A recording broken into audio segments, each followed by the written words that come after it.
The Talks Sheep Podcast, episode number 12. Speaking of the number 12, Aaron Rodgers and the Green Bay Packers lost Thursday night to the Seattle Seahawks.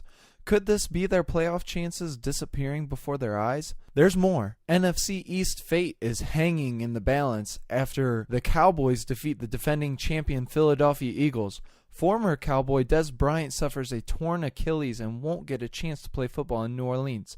I'm your host, Justin Hayes, and with me is my partner in crime, Skylar Money Krowetsky. What's going on? Hey, how you doing today? Man, I just woke up feeling dangerous.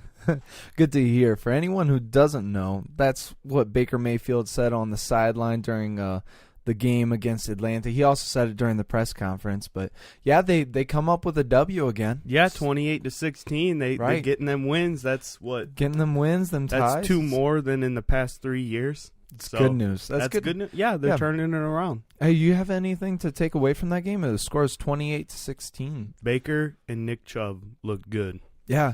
I'm like the biggest Nick Chubb hater in the world, and he looked really good this week. And I wasn't too fond of him just with all the miles and the wear and tear from college. He tore like his whole knee off at some point. Yeah, I'm pretty sure it was like his whole knee. They just like came apart. Yeah, Nick Chubb, 20 attempts for 175 yards. He had that 92-yard run, which probably helped. That's the longest in Browns history, by the way. Oh, hey, and you know what's funny? Jim Brown announced this pick for Nick Chubb, so I don't know. I'm seeing a little bit in there. Yeah, that's a little clever tidbit there. Yeah, well, let's not let this overshadow Baker's game. Yeah, man, 3 touchdowns, no interceptions. Yeah, and he completed 85% of his passes. And that one throw deep, I don't know if it was like second or third quarter, but it was one of the best throws I've seen by a rookie quarterback. You know, it's nice when you only have to throw the ball 20 times in a game, though. Yeah, I mean, the run game was out there, and, you know, Atlanta's defense is banged up, even in the secondary, but he played a good game. He's a rookie with a bad offensive line. Yeah, I mean, what more can we say? It was just a offensive game for Cleveland for once. I want to state that this Browns team is playing a lot better after they cleaned house. Yeah, and it really, when you put your cards on the table and say, hey, look, we should be winning more. Yeah, our roster on paper is too talented to only have 2 wins or 1 win at the point when they fired these guys. I think Greg Williams is coaching his butt off, and I've been hating on him too. Yeah. So I think he's head coaching material, maybe, as long as you get an offensive coordinator, like I said, from the Rams or the Chiefs. Yeah, somebody who can really game plan. Just whatever you do, Browns Nation, do not get Lincoln Riley from Oklahoma. I know it's Baker's head coach, but they play in the Big 12. All he has is offense. Yes, they have bad defenses, though, in the Big 12. Yeah. Matt Ryan, too. Matt Ryan had a good game. I mean, it's sad to see him have to lose. He was throwing a bit of a tantrum on the sideline. Well, that's actually what I like. I like to see that, you know, Matt Ryan threw a tantrum on the sideline, but Baker Mayfield didn't. Yeah. I mean, that showed some poise from your rookie quarterback. Like, he can out-duel Matt Ryan, former MVP Matt Ryan. Yeah, and you notice on all 3 of his touchdowns, he ran to the end zone and celebrated with his team, unlike he did in college. Colin Cowherd. What? Sorry. Right. So yeah, let's talk about another game that's this just happened yesterday. Yeah, Thursday night game. This could have some big playoff implications. Yeah. Green Bay is slipping out of the kind of the window of making wild card even. They're going to have to maybe win division. Yeah, I don't see them making the playoffs this year, but I think that's kind of the point in their roster since they keep tearing it down like we always say every podcast. Yeah. This was a brilliant game by Aaron Rodgers. Yeah. He came up to play, but it looked like they just didn't have enough firepower. I tried telling you, like, even in the beginning of our podcast, you know, in our first episode, that the Seattle Seahawks team just rallies behind Russell Wilson and Pete Carroll. They just show up to play. You know, week after week, Wilson is coming across as maybe elite quarterback, man. I put him in my top 5 for sure. I mean, if this team doesn't have Russell Wilson, I don't think they win a game. You know, and another player was Rashad Penny. Rashad Penny or Chris Carson, which one? Well, I'm actually looking at Penny, the rookie, this year. He's way out producing for what I thought he was going to do. Yeah, I thought he'd be trash, to be honest with you. He's looking good. They're giving him some time. He's looking good. Yeah. Giving him his fair share, you know. Yeah, and Chris Carson, right? Yeah, Chris Yeah, Carson. he had a heck of a game too. That man's a bowling ball. He didn't ball. have a couple fumbles. I mean, I think this score could have been a lot worse than what it was. I also want to put out there, though, Aaron Jones from, I think it's UTEP, University of Texas, El Paso. Man, he looks like he's got some stuff. Yeah, I think they got a steal, man. He's a former fourth-round pick, and this is the example of why you don't pay for Le'Veon Bell. Congratulations, Steelers. This is why you don't pay for a running back. The Rams, yes, they're great, but they set themselves up for failure by paying Todd Gurley $100 million. We'll have to wait and see, man. So all I'm saying is you can get running backs like this in the fourth round. Take note, Philadelphia. We'll come to you next. But, yeah, this is a great game by, I think, both teams. But, we know the Green Bay Packers as a team are just Aaron Rodgers and Devontae Adams. So yeah, I think Seahawks played their butts off, and they deserve to win, and it was a great atmosphere. So if you're the Green Bay Packers, you're Mike McCarthy. What are you doing 4th and 2? And you got 4 minutes left. Are you gonna go for that when you're down 3 points? I'm going for it. This defense is not good, so why would I? I don't trust my defense. I want the ball in probably the best quarterback in the league's hands, right? Yeah, arguably the best quarterback in the league. Yeah, they punt and what they get like 3 first downs, man. You can't. I mean, generally speaking, I would punt it because you've got time. You've got 3 timeouts and you've got 2-minute warning. But not this defense. Yeah, you saw exactly what happens. Yeah, I mean, if I'm Mike McCarthy, I'm probably coaching for the Browns next year. No, I'm just kidding. I'm just stating that he's probably getting fired after this. Or he'll get traded for like a 7th-round pick or something. He's receiving a lot of backlash, and I guarantee you in the offseason you're going to see if the Packers don't make the playoffs, which we both predict, you're going to see a little bit of headbutting between Rodgers and McCarthy. But my problem is this is driving this division between Aaron Rodgers and Mike McCarthy. But what about this GM for getting rid of all this talent? Mike McCarthy doesn't get to make these calls. Okay, we're going to blame Mike McCarthy for this 4th and 2, but why aren't we blaming the GM for getting rid of Ha-Ha or not going out and signing this guy or giving Aaron Rodgers the elite pass rusher that he deserves? He needs some defensive help so he doesn't have to score every time in Khalil Mack. No, instead you let him go to a division rival, and you're seeing what's happening when that goes on. Yeah, and you look at other teams around the league that are competitors. You've got L.A. Rams. They go out, they get some pass rushers. Yeah, they go out Dante Fowler for a 3rd round. Yeah, why didn't the Packers go get Dante Fowler for a 3rd-round pick? I can't believe that you've got the most talented quarterback we might have ever seen, and you're not gonna try to piece this thing together. We put Green Bay in this bracket of as a world-class organization, but if you take away Brett Favre and Aaron Rodgers, they're more close to the Cleveland Browns than they are the New England Patriots. Yeah. You're going to have 2 of the arguable top 15 quarterbacks of all time, and you're only going to have 2 Super Bowls to show for it. Yeah.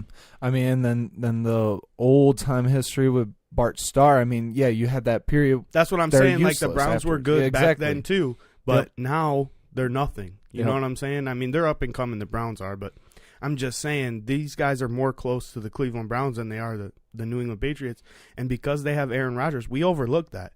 We can't put this blame on Aaron Rodgers. The man threw for 300 yards and completed 70% of his passes with his best player on his team being Devontae Adams. Yep. Devontae Adams ain't no scrub, but he's not Julio Jones. Yeah, when have they went and re-signed a number 1 target for Aaron Rodgers in his career? Yeah, and they let his best friend Jordy go, who just retired. Jordy didn't even want a lot of money. Yeah, they just let him ride, and it's a shame. And I don't want to get away. Seattle's got some up-and-coming running backs, and Jones for Packers, man, there are a lot of up-and-coming running backs that, I mean, it's going to come to a point where you're not going to draft running backs in the 1st round anymore. Yeah, it's getting away from that again. It was like that. What year was that? We went to the draft when everyone's like, why would you take Melvin Gordon in the 1st round? And now you see year after year everyone taking running backs in the 1st round. But then you see also the running backs in the 1st round getting outproduced by the running backs getting taken in the Conner, 3rd. Alvin Kamara, Kareem Hunt.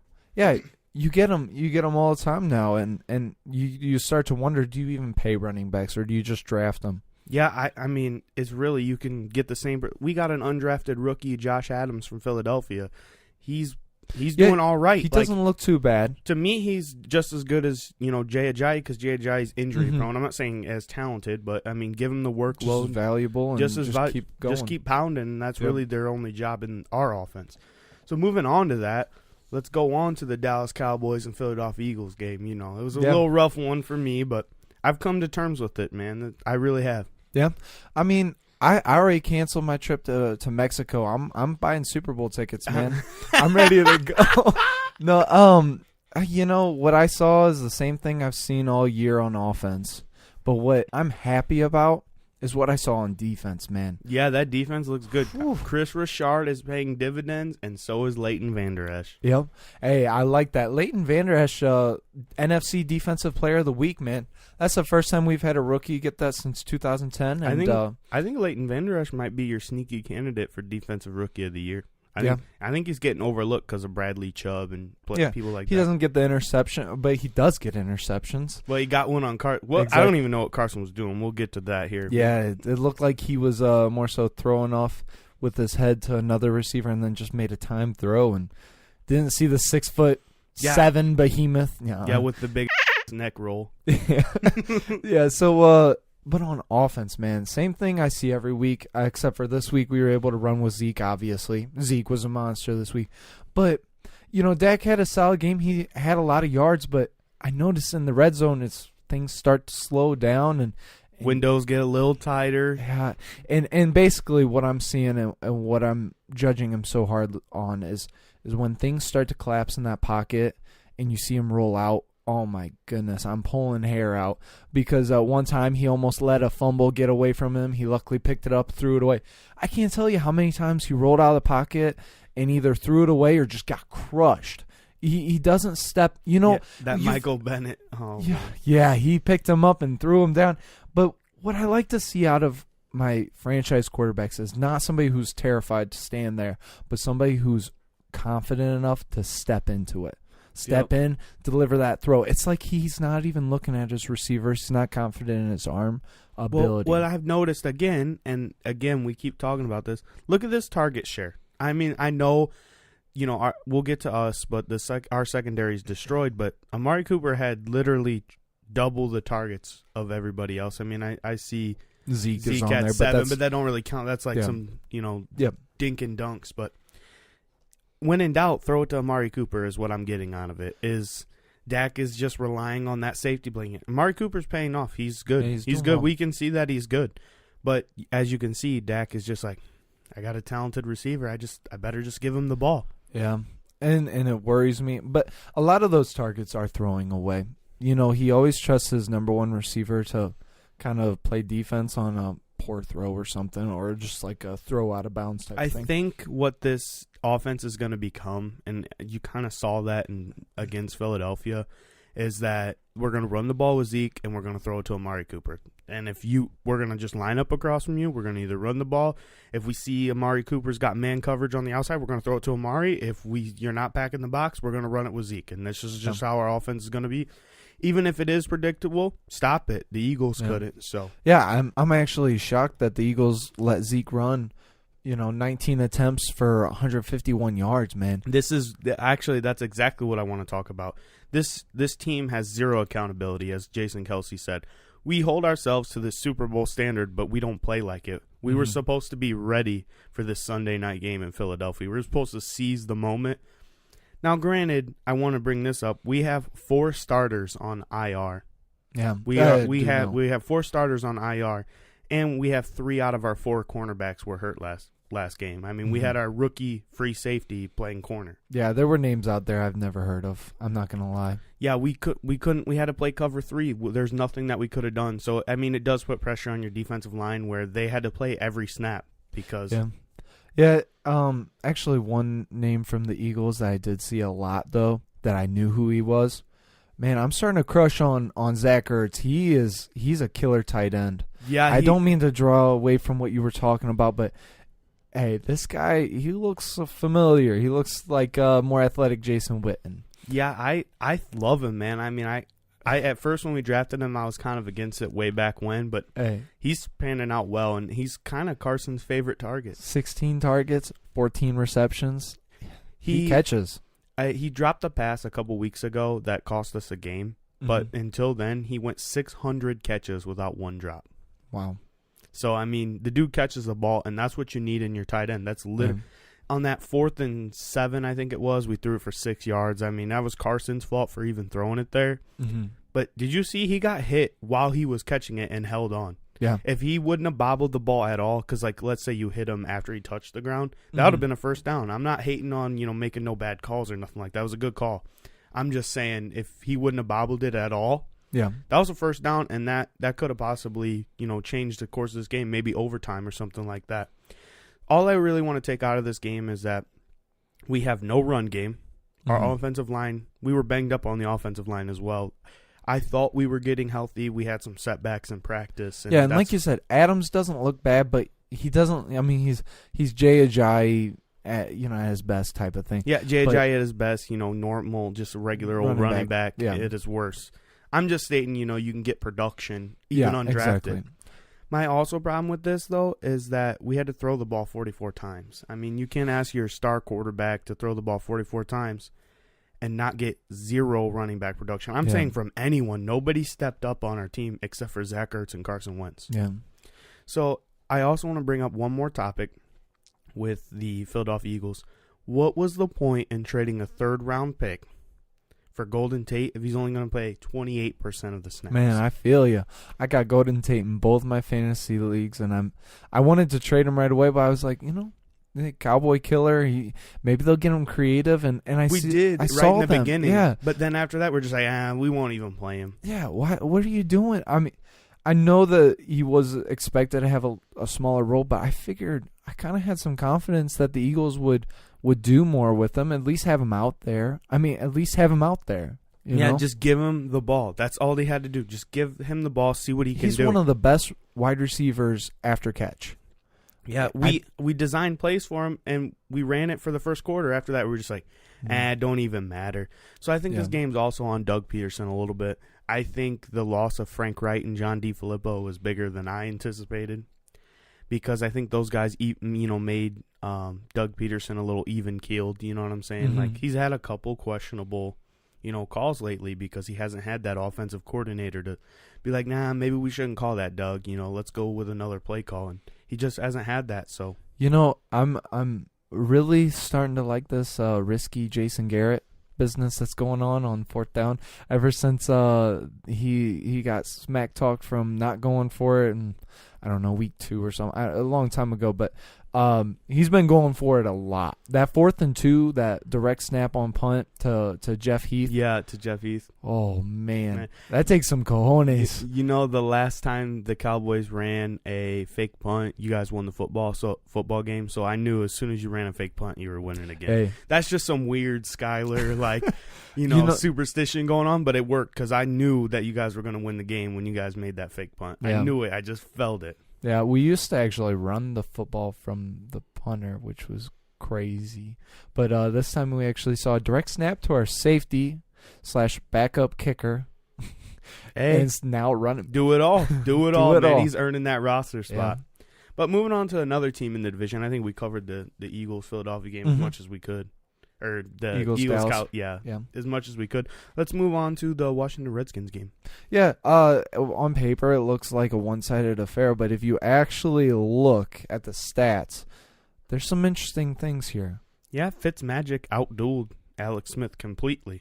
Yeah, I mean, if you take away the interceptions and the fumbles, it was completely one-sided on the Tampa Bay side. It was just unfortunate, actually, for both of our teams, man. Yeah, because them winning kind of hurt.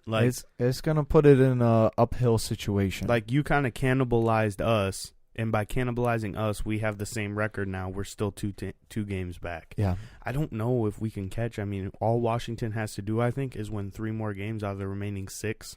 And like we mentioned, they've got it made coming ahead. Yeah, I just think they got too far ahead, man. I think they're going to win the division and be an easy first round out. I was off of them, but after I saw what happened to Philly and how we just lost Ronald Darby for the year. Mm-hmm. So after that, there's no chance we're winning it. It's between Dallas and Washington, and Washington already has Eagles out. I have to. Too many injuries for sure. It's not our year. I mean, I said just 4 starters on IR. We have key backups, 3 key backups, like, not 4th string, not 5th string, like literal backups that play a large percentage of snap. They're out for the year too. This ain't our year. So it's between Dallas and Washington, and I'm not hating on Dallas because you guys showed that you can show up when it matters, but I think Washington's too far ahead. But the one thing that I took from this game is what we mentioned is that, Ryan Fitzmagic, he showed up in a certain type of way. If you watch at least the highlights of the game, he's able to he drives down the field, and then, all that happens is a bad throw here or there. Not a mistake, just a bad throw. He's a smart quarterback, but that's that Harvard gene, man. Yeah, but he's got a rough arm. He likes to zing it, and sometimes it gets away. He threw for over 400 yards. I mean, he completed over 70% of his passes. Exactly. What more could you want from the guy? I think let's talk about Tampa Bay for a minute. I think this roster is pretty much set up for success. They need a quarterback and a running back and a corner, and I think this team is destined for playoff success. Yeah. It just sucks because they play in one of the harder divisions in football with New Orleans, because they're going to be good for a while as long as they got Drew Brees. Right. And then they play with Carolina and Atlanta. Atlanta's even having an off year. Yeah. So, well, and then let's talk about this game. Why I think, or at least why I think the Redskins are beatable. Okay, Redskins did have no turnovers, and they didn't miss any field goals, so they played a safe, conservative game. Scored 16 points. Okay, Tampa Bay over 400 yards passing. They ran the ball for 100 yards, but they had 4 turnovers, and a lot of them happened in the red zone. And one of them, it was just like a punched out ball from the running back. It looked like he was going to go for a big gain. But anyways, moral of the story, they averaged 7.5 yards per play. To put this in comparison, the New Orleans Saints, who scored 51 on Sunday, they only averaged like 6.2 yards per play. That's per play. That's not like per completion or anything like that. That's run, pass, incomplete passes, everything. So it's really impressive to see how many yards they averaged. But if you take away those 4 turnovers and 2 missed field goals, you're gonna have it's gonna be something like 38-16. Pretty easily. Yeah, Washington kind of got lucky, but again, that's kind of with their schedule. I mean, we knew what Tampa Bay was, man. We knew this. We didn't expect them to, kind of turn it over 4 times, and they definitely outplayed the Redskins, but that's why Tampa Bay is Tampa Bay. They just don't capitalize. Yeah. And, stuff always happens. Oh yeah, it's not like Fitzpatrick is we're talking about replacing him. Washington got outplayed. I'm not going to say that. That's a good point that you made. I just think Washington has a lot of teams like this left on their schedule, man. Exactly. I think that they got just such an easy way. Yeah, I don't have the Washington schedule in front of me right now, but I know we've looked at it, and it looks very, very cupcake. Yeah, I wish we had this schedule. Exactly, because both the Cowboys and the Eagles have to face New Orleans. Yeah, we face them next week, which I think we're going to get blown out. It's tough facing them. They've completely destroyed everybody, and they almost lost to Cleveland, and then they lost in week 1. Our number 2 corner for that game is Trey Sullivan.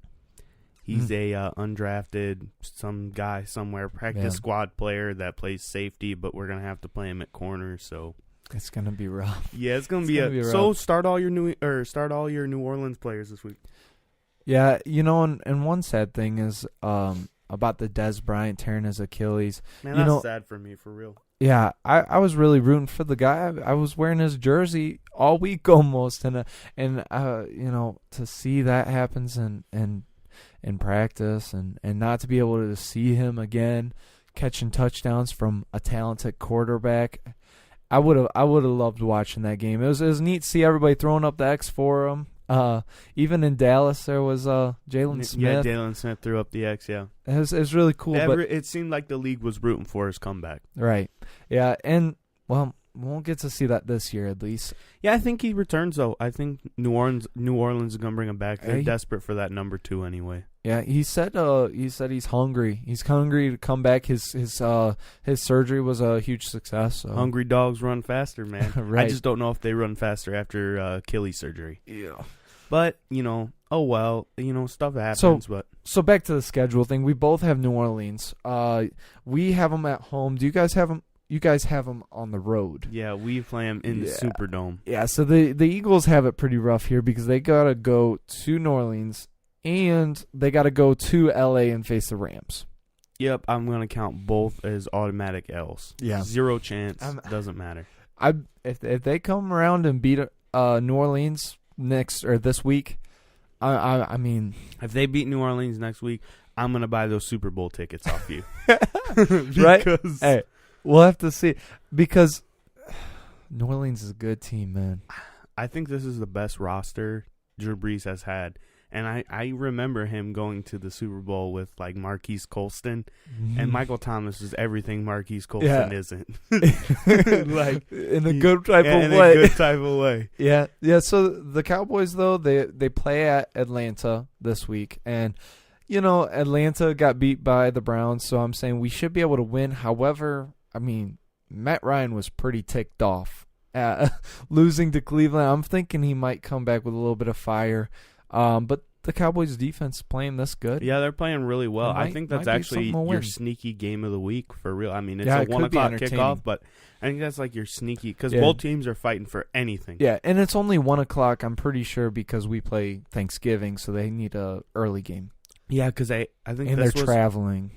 Well, this was your 4 o'clock game. I think this was America's game of the week, but they flexed the Philadelphia-New Orleans game to 4:25 when Philadelphia found their mojo, and now I bet you the NFL's second. They're like, dang, we really screwed ourselves out. We had it right the first time. Congratulations, you played yourself. All right, and then after Atlanta, we go, we stay home, or we actually come back home on Thanksgiving, face Washington. I mean, we should win this, but I think past history, I think we've been doing pretty bad on Thanksgiving. We used to be awesome, but no, it's maybe trending because Dak's your quarterback. Well, it was even that way for the last couple of years of Romo. But then it's New Orleans, Philly for the second time, which I think that might be an L. I think we're splitting. I know you won 3. Cowboys are 4-1 at home though, so there's an advantage, looming. And then Indianapolis, that should be a win. Tampa Bay should be a win. New York Giants should be a win. So, I mean, we have the chance to compete. The problem is what we talked about. Washington's got a cupcake schedule ahead. They're probably going to walk away with this one. I mean, like I said, they only got to win 3 of the 6. You guys have to almost run the table. Yeah. You can only afford 1 or 2 losses. We can only afford to lose to New Orleans. If we beat New Orleans, though, wow. But yeah, wow. I'm keep definitely them Super Bowl tickets. I'm keeping them Super Bowl tickets. So, all right. So I'm going to give you. Do you have anything more to say about the NFC East? No. I think we both agree that it looks like the odds are definitely favoring Washington. I mean, they've got a 2-game lead. Like you said, and I do want to apologize because we were not on Washington at all. But yeah, I mean, both our teams kind of cannibalized themselves. I know you would want, obviously Dallas to win, but by Dallas winning, it took Philadelphia out because we're too far behind. But also by you guys losing to Tennessee, but winning, also we're on the same path. There's no way we talked about. We had tougher schedules than Washington. That's what I think it came down to. That's Washington what happens really when you win the hasn't Super Bowl. I mean, I can't. and I think we place second. So you got a second place schedule. You play all the number 2 winners in every division. And we played a lot of the same you guys did. All right, so I'm going to give you a kind of a bold prediction. Who's your 2 wildcard teams from each conference? Go ahead, have at it. I'll give you some Jeopardy music. But no, I would say the AFC ones are probably the easiest. I'm gonna go with the Chargers because I love Melvin Gordon. Oh yeah, I agree. I agree with the Chargers one because like you said, Melvin Gordon's playing a great year and their pass rush is awesome. That's actually the one given that I have. Yeah, I mean that's guaranteed. And then I think I'm gonna go with either the Houston Texans or the Indianapolis Colts. Yeah. So somebody from that division because the Texans are 6-3, so either they're kind of in that Washington place. Yeah, they're probably gonna at least find the playoffs. Andrew Luck's playing good, man. Yeah. He really is. Like, I don't have his exact stats, but he's turned the corner, and they're only one game back from being in second Interesting talking point. Are you seeing the Titans making the playoffs then? No, No. they beat New England, cool. Like they just beat get Dallas, lucky cool. against random teams, but then they lose against trash teams. They're just It's not a franchise quarterback. That's what happens when you're gonna win some games, you're gonna lose some games just on sheer talent on your roster. So you've got somebody from the AFC South, basically the second place of AFC South. Yeah, And the Los Angeles Chargers, because the Rams are gonna the Chiefs, the Chiefs. That's Chiefs. all right. They play this week anyway. Which I also want to say, my little superstition, which I think is really kind of rigged here, is that's weird that the game was supposed to be played in Mexico, but then they make it a home game for the California team. Remember how my little superstition that Cali teams have it easy? This just proves my point again. Instead of making it a neutral site game somewhere else, let's go ahead and make it a home game for a Cali team. So that's just my point for this Rams. But then for the NFC, I sprung this one on you. Did you come up with anything? Yeah, I'm gonna take Minnesota. At 5-3-1. I'm gonna take so who's taking the division? Oh, Bears. Chicago. Yeah, I don't think it's Bears. even close. And then I'm gonna go with Carolina. Carolina? Yeah, I mean they have the best records out of all of them, but Carolina, out of every second place team in our division, I think is better. They look consistent. They look like a team that'll be in the wild card. Yeah. They legitimately look like a wild card team or like the worst division winner. And then Minnesota's just too talented on both sides of the ball. Mm-hmm. I mean, that defense, no matter how they're playing, they're just too talented. Yeah, if they got to go on the road in a snowy condition, I wouldn't want to face them. I would not. They're gonna hurt your quarterback. They're gonna hurt him. Yeah. So and then Kirk Cousins isn't bad, man. He wins football games. So I mean, he's not like Aaron Rodgers or Carson Wentz or anything like that, but he wins football games. So, and then you got your division winners with Washington, Chicago, New Orleans, and the Rams. So that's my two wild cards, and my Super Bowl picks are gonna stay the same. I'm still going with New Orleans, and I'm still going with Kansas City. All right. Well, we'll see the Cowboys in this Super Bowl, and I'm gonna be there, so I'll make sure I take plenty of pictures. Yeah, take plenty of pictures for me. Right. I've never seen one before. Nice little slight there. So that has been all. We really paced through this episode, and thank you everybody for listening. Make sure you check us out on YouTube now, but we're also always on Spotify, iTunes, and Google Play. I just want to say happy Thanksgiving, pilgrims. Hey, there you go.